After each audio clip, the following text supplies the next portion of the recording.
6 dosa akibat tidak menjaga lisan. Siapa yang beriman kepada Allah dan hari akhir, hendaklah ia mengatakan yang baik atau diam. Hadis riwayat Bukhari dan Muslim. Perbuatan lisan yang mengundang dosa.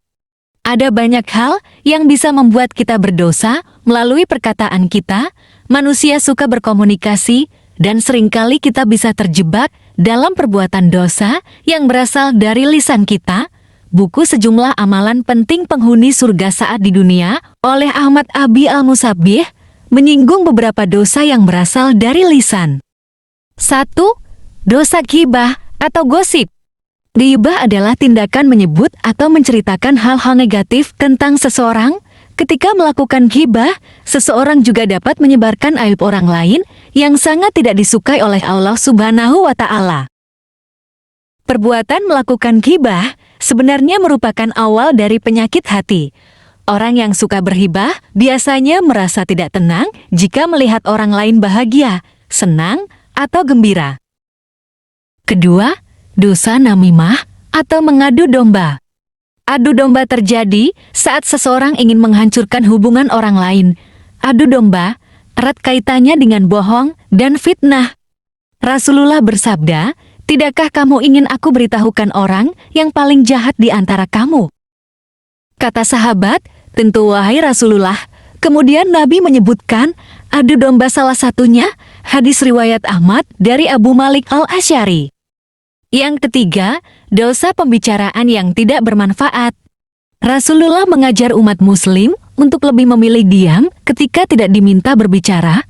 Oleh karena itu, berusahalah untuk menghindari pembicaraan yang tidak memberikan manfaat. Salah satu tanda keutamaan seseorang dalam menjalani ajaran Islam adalah meninggalkan hal-hal yang tidak memberikan manfaat baginya, hadis riwayat At-Tirmizi. Selain berpotensi menimbulkan dosa, percakapan yang tidak memberikan manfaat juga dapat menghambur-hamburkan waktu. Semua tindakan kita akan dimintai pertanggungjawaban di hari akhirat oleh Allah Subhanahu wa Ta'ala. Yang keempat, perdebatan. Perdebatan sering berbuntut pada perpecahan. Oleh karena itu, Rasulullah melarang umatnya yang suka melakukan perdebatan. Tidaklah sesat suatu kaum dahulu setelah Allah menunjuki mereka, kecuali karena mereka suka berdebat atau bertengkar, hadis riwayat At-Tirmizi. Yang kelima, bercanda yang berlebihan. Bercanda adalah cara yang baik untuk mempererat hubungan, namun perlu diingat bahwa ada batasan yang tidak boleh dilanggar saat bercanda. Bercanda yang berlebihan dapat menyakiti hati seseorang.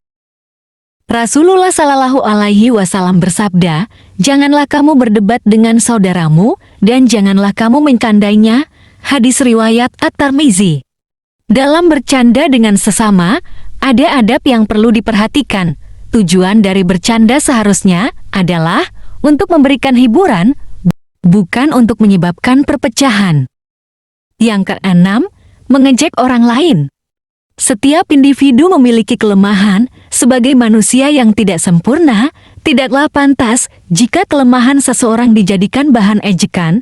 Tindakan tersebut merupakan dosa yang disebabkan oleh perkataan.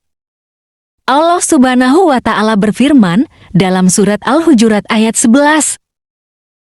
Yang artinya, "Hai orang-orang yang beriman, janganlah sekumpulan orang laki-laki merendahkan kumpulan yang lain. Boleh jadi yang ditertawakan itu lebih baik dari mereka, dan jangan pula sekumpulan perempuan merendahkan kumpulan lainnya. Boleh jadi yang direndahkan itu lebih baik. Dan janganlah suka mencela dirimu sendiri, dan jangan memanggil dengan gelaran yang mengandung ejekan. Seburuk-buruk panggilan adalah panggilan yang buruk sesudah iman, dan barang siapa yang tidak bertobat, maka mereka itulah orang-orang yang zalim." Demikian beberapa perbuatan yang mengundang dosa dari lisan. Seseorang terkadang mengucapkan perkataan yang menyakiti hati sesama secara sadar ataupun tidak sadar. Oleh karenanya, lebih baik memperbanyak diam untuk menghindari dosa dari lisan.